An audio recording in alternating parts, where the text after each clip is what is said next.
белгилеп айтам, өмүрүмдө бир кишиге кызмат кылган эмесмин, кылбайм дагы. Бул бир. Экинчиси, ким эмне десе ошол десин, тарых баарын ордуна келтирип коет. Мына 70 жылга жакын мезгил эмес, кийинки эле мезгилдерде бизди баягы советтик жетекчилерди аябагандай каттуу каралап келишпеди беле? Алардын аттары менен, алардын фамилияларын ататпай койгон учурлар болгон бизге. Ошолордун ичинде кыргыздар деле жетекчилер бар. Жусуп Абдрахманов сыяктуу, Исхак Разаков сыяктуу, Абдыкерим Сыдыков сыяктуу. Мына көктө жанган жылдыздар көгөрүп күйүп турат. Алар эч качан өчпөйт. Убактылуу баягындай болуп, шамчырактай болуп күйүп өчүп кеткендер, алар боло берет, болуп келген боло берет да.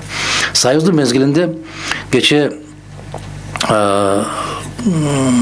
Разановдунбу, Рогозиндинби фильми чыгыптыр, Лаврентий Берия боюнча. Бизге Берияны аябагандай камкор кылып көрсөтүп келбеди беле? Берия болбосо Союз болбойт экен го. Документтердин баары чыкпадыбы? Ошол сыяктуу бүгүнкү күндө жанагы жегичтердин, ичкичтердин заманы болуп атканда, алдым жуттумдардын заманы болуп атканда, биринекин таза инсандарга бүтүндөй каражаттарын сарпташат да, ошолорду каралашат. Амадумаров ошолордун кат башында. Мен ага көнүп калдым.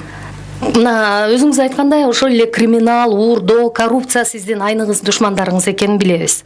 Муну өзүңүз дагы көп учурда айтып келатасыз. Анан айтыңызчы, мындай сиз келишпес аракеттер кайсы бийликтин учурунда аябай өзүнүн туу чокусуна жетти деп эсептейсиз? Бардык бийликте. Эч качан өзгөргөн жок. Ошол Аскар Акаевден башталып, Акаевден башталып бүгүнкүгө чейин. Эми мына тарыхты карап көрсөңүздөр, 14 жыл бою ачык пикирди айткан Мадумаров Акаев кеткенден кийин бир сөз айткан жок. Акаевдин ошол кийип койгон көйнөгүнө намаз окуганга даяр болуп жүргөн азаматтардын баары баатыр болуп чыга келди. Ошондо Мадумаровдун айткан бир сөзү бар. Жарадар болгон арстандын үстүнө чөйлөр чыгып ойноп калды деп. Кече эле ал кишинин атын айткандан коркот эле го. Мына Бакиевди биз атабыз кылбаган жакшылыктарды кылган, бул атабыздан дагы керемет инсан экен. Бул киши менен иштешсе болот экен. Биз билбей жүрүптүрбүз деп ыйлап өкмөт жетекчиси болгон азаматтар болгон, орден алган азаматтар болгон. Мадумаров алардан айырмаланып, батир алгандардан, орден алгандардан, мындай бир атак наам алгандардан, же болбосо аскердик генерал погондорду тагынгандардан айырмаланып, бир калемди алган эмесмин, ишенесизби? Бир калем. Бирок сиздин жакындыгыңыз жөнүндө көп видеолор таркап кетпедиби? Тарап кетет, себеп алардын видеолорун таратып издей турган болсо билесизби? Бакиев менен кучакташып өбүшүп аткандардын канчасы чыгат? Алар баары катат, булар куу, булар шайтан сыяктуу. Баарын артынан тазалап жүрүшөт да, жана артынан из калтырбастан. Менде андай арамдык ой жок. Маселен, эртең бүрсү күнү бирөөлөрдүн тою болуп калган болсо, аны өзүнчө катып коюшат. Аны мындай калып, эгерде мындай бир бийик даражага чыгып кеткен болсо, жанында тургандыгын көрсөтүп коюшат. Аны дагы элге жарыялабайт. Мындай өзү ичи арасында. Булар соодагер болуп туулган, соодагер болуп каза болот. Акыретте соодагер катарында ошол бардык кылган ишине өзүнүн жообун беришет. Мындай да ачык өзүнүн пикирин билдирген киши бул ар дайым элдин көзүндө болот. Айтып атпайсызбы? Күн сайын өзүнүн пикирин билдирип аткан Мадумаровду эл издеп атат депчи. 10 жыл, 15 жыл, 20 жылдан бери балык болуп оозуна талкан салып отурган кишилерди эч ким издебейт. Неге? Алардын эч кимге кереги жок. Сиз мына азыркы бийликке да сын пикириңизди айтып келатасыз. Бийлик сиздин кызматташууңузга баруу үчүн эмне жасаш керек же кандай кадамды кылыш керек? Мен ачыктан ачык билдиргенмин, билесизби? 5 маселе койгом. Өткөн жылы президенттик шайлоо болуп атканда айттым эле. Ошол сыяктуу суроону берген. Эгер эртең кызматташууга, мени менен кызматташуунун кереги жок. Мени менен кызматташуунун кереги жок. Жеке инсан менен, жеке инсандын кызматташуусунан, анын тажрыйбасынан, анын көз карашынан, анын программаларынан пайдалануу керек. Билесиздерби? Мына 5 маселе койгонмун. Эгерде ушул 5 маселенин аркасынан күрөшөм деген жаңы бийлик пайда болгон болсо, мага баары бир. Жээнбековдун чоң атасынан да калган эмес, Атамбаевдин атасынан да калган эмес. Же болбосо кызматта тургандардан бирөөсүнүн чоң атасынан же тай атасынан калган эмес. Бул элдик кызмат. Биз мындан ачык айтышыбыз керек. Баягы тымпыйып алып, састып отуруп, анан ич ара бирдемени жиберип коюп, анан былгытып коюп, бирөө аркылуу, кудасы аркылуу, кудагый аркылуу айттырып, жок, ачык айт, тарс айт. Мына жумуштарды жасайсыңбы? Жасайм, анда мен жардам берем. Мына кылмыштардын бетин ачасыңбы? Ачам, анда мен жардам берем. Мына ол соңғы мезгилдерде болуп өткөн, билесизби, сиздин эсиңизде барбы? Жана Отунбаева президент болуп шайланды деп жарыя салганда жападан жалгыз Мадумаров айтпады беле? Жалган. Шайланган жок, самозванка деп. Бары тымпыйын чыккан жок. Тиммел аркасынан жүрүп алып, генералдардын чуркаганын айтпаңыз. Юбканын ичине кире качышты.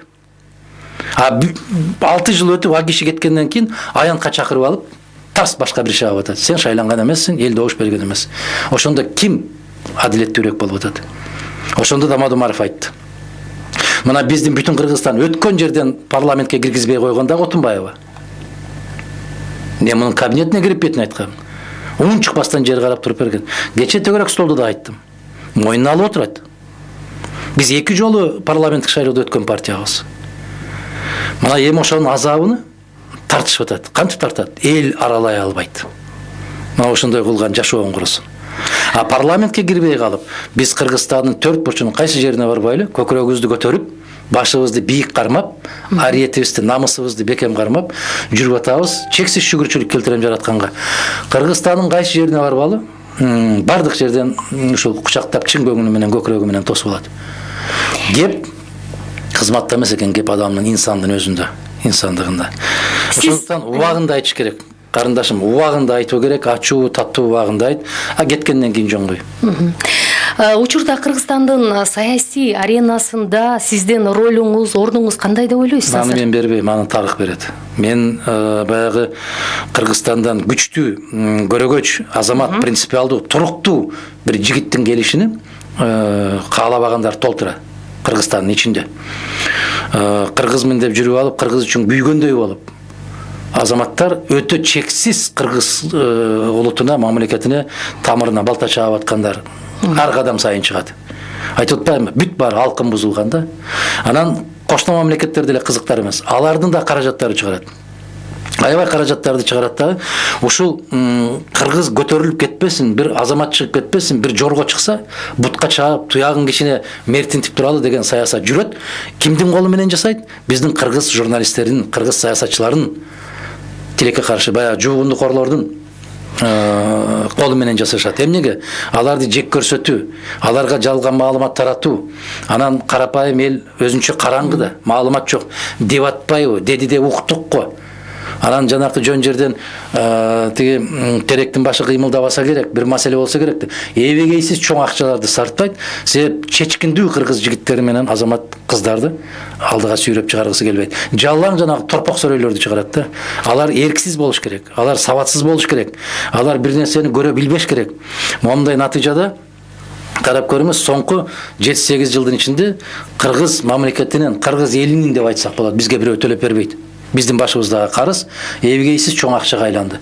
Аны төлөө 22-жылдан баштап аябагандай каттуу, оор, абдан оор күндөр келет. Ушуну айтсаң, эч кимге жакпайт бүгүнкү күндө. Себеп эртеңки күндү ойлогон, эртеңкиге баш катырган улут калбай калды да. Мына Мустафа Кемалдын бир сөзүн айтайын. Уктап жаткан эл же жок болот, же кул болуп ойгонот дейт. А биз уктап жатабыз, дали уктап атабыз. Сиз бул сын пикирлериңизди мурунку бийликтин учурунда, мурунку президент Алмазбек Атамбаевдин учурунда эле айтып келе жатасыз. Эми уккан киши жок да. Бирок азыр болсо мындай бир сизде Атамбаевга карата тайм-аут алып калды, демек аны менен бир блокко биригүү аракетин көрүп жатат деген дагы сунуштарды мен ошол эле саясатчылардын өзүнөн угуп калып атам. Анан чынбышын сизден билейинчи. Жөн ал кулуарда сиз сыяктуу айтышат да. Бир экөөнү айтсаңыз, мен сиздерге айтып берет элем да, алардын ким экендигин. Бул эми инсайдердик маалыматтар. Арамзалар болуп көрбөгөндөй арамзалар. Мен Атамбаев менен билесизби, акыркы жолу качан жолуктук? Шайлоого чейин жолуккам, ошол бойдон көрө элекмин мен аны. Көрө да элекмин, үнүн уга да элекмин мен. Бул бир. Экинчиден, ошол арам ойлор өзлөрү күнтүн жана киши жиберип аткандар. Алардын чочулаган эмнеден чочулап атат? Эгер Мадумаров Атамбаев тарапка өтүп кеткен болсо, абалың коркунучтуу болуп калат, соке. Биз сыяктууларды жаның албайсыңбы, күчтөнбөйсүңбү деген сыяктуу ишарат. Бул арам ойлордун пикири ошондой да. Мен дагы бир жолу айтам, Атамбаевдин сүйлөшмөк турсун, мен үнүн уга элекмин. Канча болуп кетти? Парламенттик шайлоонун 15-жыл болсо, азыр 18 жыл, мен 3 жылдан бери ал кишинин көзүн көрө элекмин. Президенттик шайлоонун алдында да жолуккан. Парламенттик шайлоонун алдында. Парламенттик 2015 президенттик шайлоонун алдында такыр анын жыты да жок.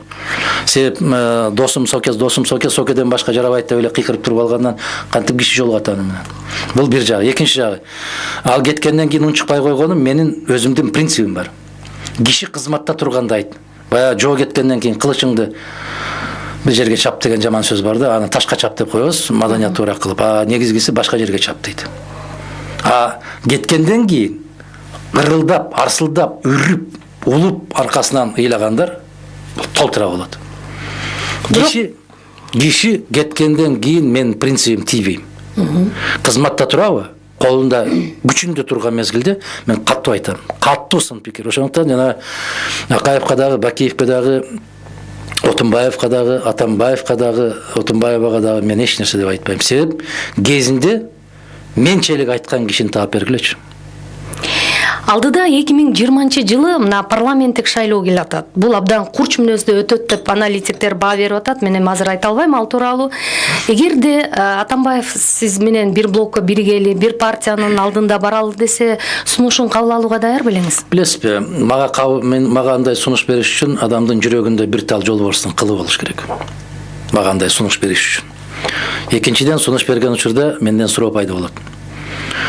Мына учакты мойнуңа аласыңбы? Батукаевди чыгарып жибергендердин ачык чыгарасыңбы? 3% добуш менен президенттик тактыны жеңип алган досуңдун туура эмес шайлоо өткөргөн мойнуңа аласыңбы? Биз кыргыздар ачкөздүк менен, тойбостук менен, арамзалык менен бүтүндөй биздин небере чеберелерибизди карызга батырып койгонубузду мойнуңа аласыңбы? Башка мамлекеттер башынан аягына чейин жап-жаңы жылуулук борборун куруп койсо, биз ошол акчага 4 буу казанды алмаштырганыбызды мойнуңа аласыңбы? Кимде күнөөлүү башка маселе. Өкмөтүндөбү, министриндеби, жанындагы кеңешчисиндеби, шопурундабы, башкасындабы мага айырмасы жок. Бирок ушундай болгон деп моюнга аласыңбы? Эгер ушуну моюнга алам, мен жалпы улуттун алдынан, элдин алдынан, келечек тарыхтын алдынан, жараткандын алдынан кечирим сурайм десе, анда карап көрөбүз. Себеп дагы эле кыргыз улуу касиети бар, элибиз бар. Билесизби, адашканын айыбы жок. Эгер айланып келип, ошону таанып, баягы күнөөсүн мойнуна алып, баш ийип келсе дейт. Кыргызда улуу бир касиет бар, билесизби? Ийилген башты кылыч чаппайт дейт. Бирок биз ошондой деп эле ийилген башты кылыч чаппайт эмес, керкейип жүргөн баштарды чаппай атат да. Ийилгендердин жыгыта чаап атат. Тескери болуп калды да. Бүгүн кыргыз философиясын тескери колдонгондор бар. Бүгүн кыргыз баягы жетекчилигинде китеп окубагандардын заманы келип калды. Мен өткөндө жаздым эле, дөдөйлөрдүн заманы деп. Окубайт, эч өмүрүндө окубайт. Эч бир жөнөкөй эле мындай сүйүктүү жазуучуңуз ким десе, баары айтып тешип да, Чыңгыз Айтматов деп коюшат. Чыңгыз Айтматовдун кайсы чыгармасын окудуң, сен чалкасынан кетет ушул жерден. Бир да аңгемесин окуган эмес. Мен кепилдик берем, окуган эмес.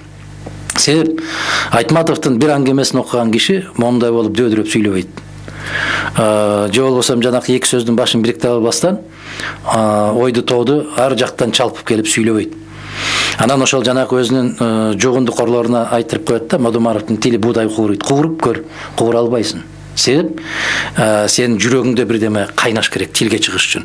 Же мээңде кайнаш керек, же көкүрөгүңдө кайнаш керек.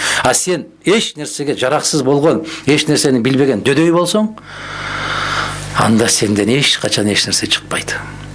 Кыргыздын керемет сөзү бар го, жанагы сөз билбеске жыйын болсо сөз тийбейт деген сыяктуу.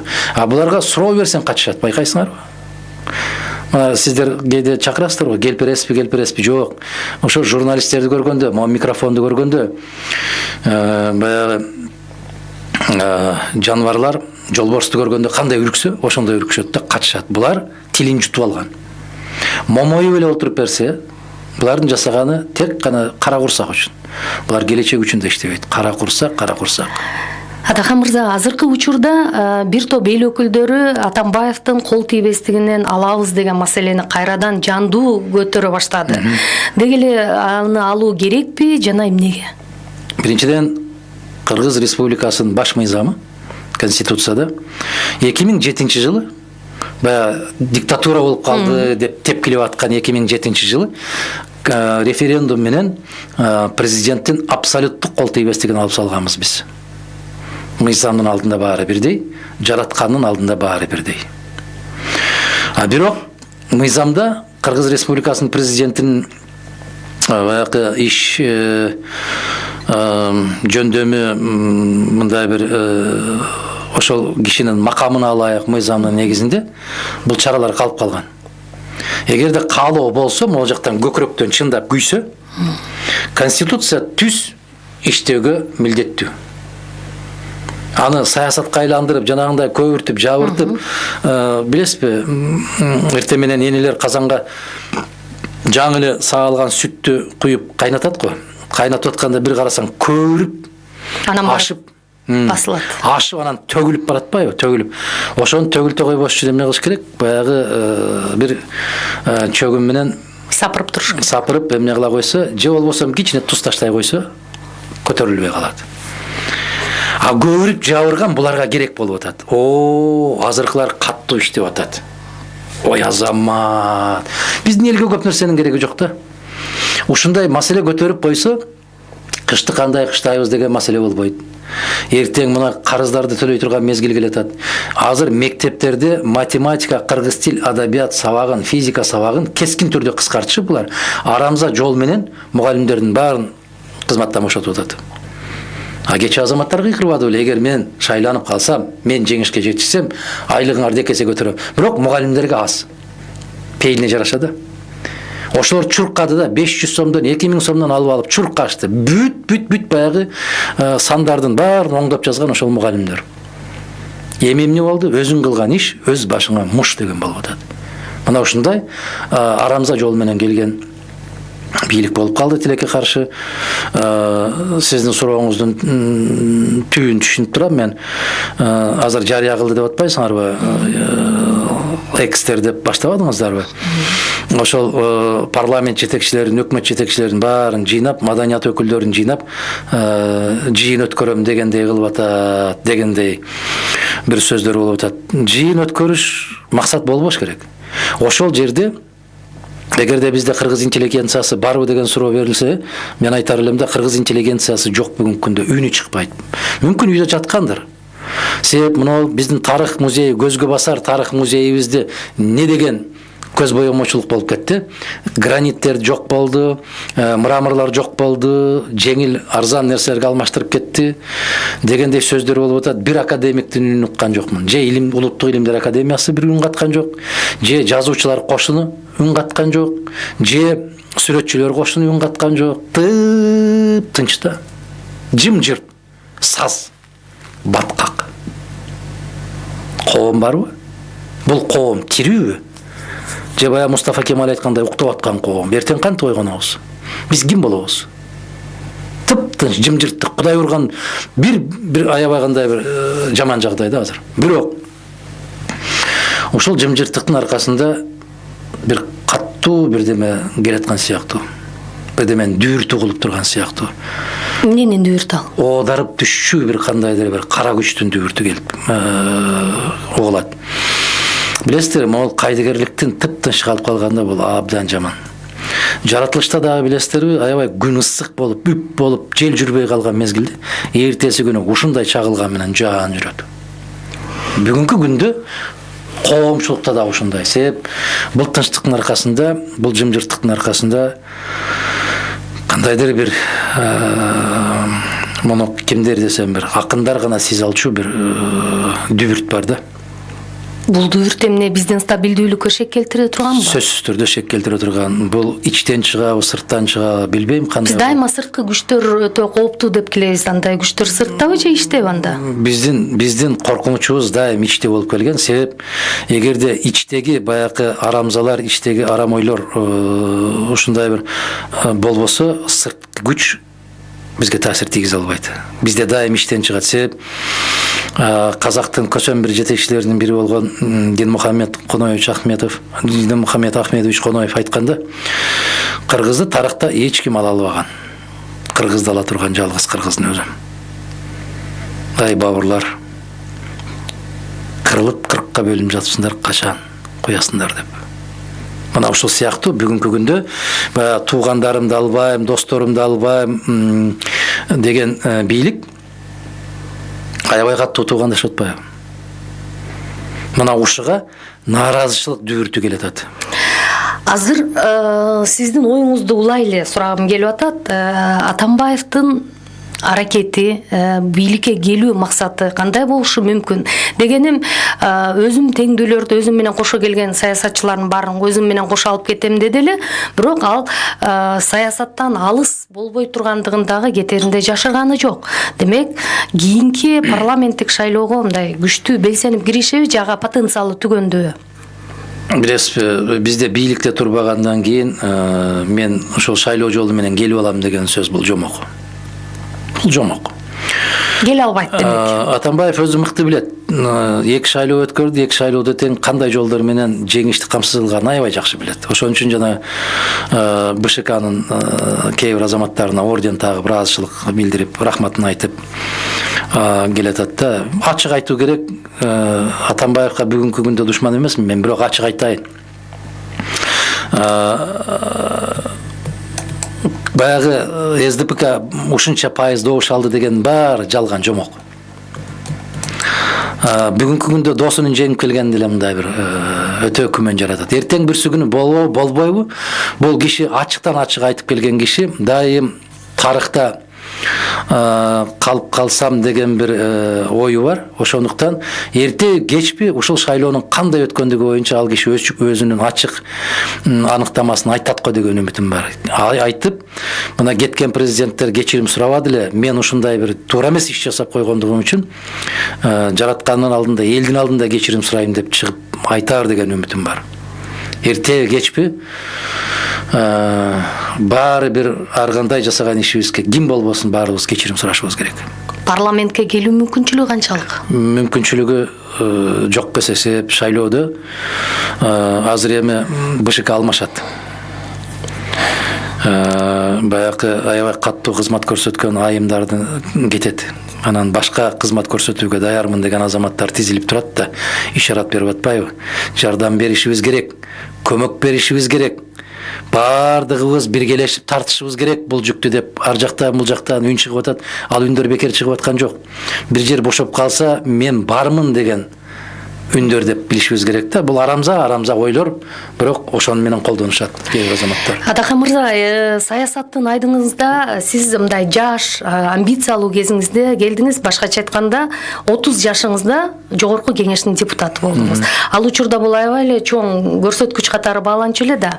Анан катары менен 4 чакырылыштын депутаты болдуңуз, мамлекеттик катчы болдуңуз, спикер болдуңуз, Айтор Акаевдин да, Бакиевдин бийлигинде дагы иштедиңиз. Анан негизи ушу бийликте жүрүп жоготконуңуз эмне болду дагы? Анан тапканыңыз эмне болду? Кыргызстанда көп адамдарчы багы бийликте жүргөндө абдан байып кетишет экен да.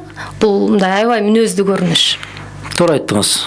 Мен саясатта жүргөн кезде мектепте окуп жүргөн балдар кечээ келе калып бүгүн пентхаусга чыгып кетишти. Чалкалап эл минбеген машиналарды минип калышты. Булар бул замандын, бул жалган дүйнөнүн жашоочулары, кулдары, байлыктын кулдары. Мен билесизби эмне жоготтум? Мен адамдык эркиндигимди жоготтум. Мен адамдай болуп, өзүбүздүн теңтуштардай болуп, каалаганымды жасап, каалаганымдай жашай алган жок. Кандайдыр бир калпка салынып калды дагы. Натыйжада элдин көзүнөн сөзүнөн коркуп турдуңузбу? Ушу акыркы демим чыкканча корком. Жөн эле титрейсиң да. Эл дагы ушунчалык билип алды азыр. Кимге сөз таасир кылат да, кимге таасир кылбайт. Кээлери кечирип коесуз, шымын чечип башына кийип алса дагы маани бербейт. Бул илгери ушундай болгон. Мындан эмнени күтмөк элек дегендей кылып коет. Кээ бирөөлөрү чүчкүрүп койгон болсо дагы кепке калат, сөзгө калат. Билесизби, ушундай айырмасы бар да. Бул коом бир үй бүлө. Баягы тил алган баланы, тил алган кызды ата энеси көп жумшайт да. Алар эң кем уктайт, азыраак уктайт, конокко да албайт, себеби үйдө калса, алар кетип калса жумуш токтоп калат. Анан тил албаган бир безерлер болот. Аларды жөн коет. Алар эртеден кечке чейин билген оюнун ойноп, билген жагында жүрүп, кечинде келип, тамактын жакшынакай жерин жеп алып анан уктап калат. Ата энеси ага көңүл деле бурбайт. Кой, айланайын. Эптеп эле 6 сан аман жүрсө болду деп коет да. Берки тил алчак балдарды, кыздарды идиш жууганда ошолор, көчө тазалаганда ошолор, отун жарганда ошолор, мал бакканда ошолор, чөп чапканда ошолор. Ошол сыяктуу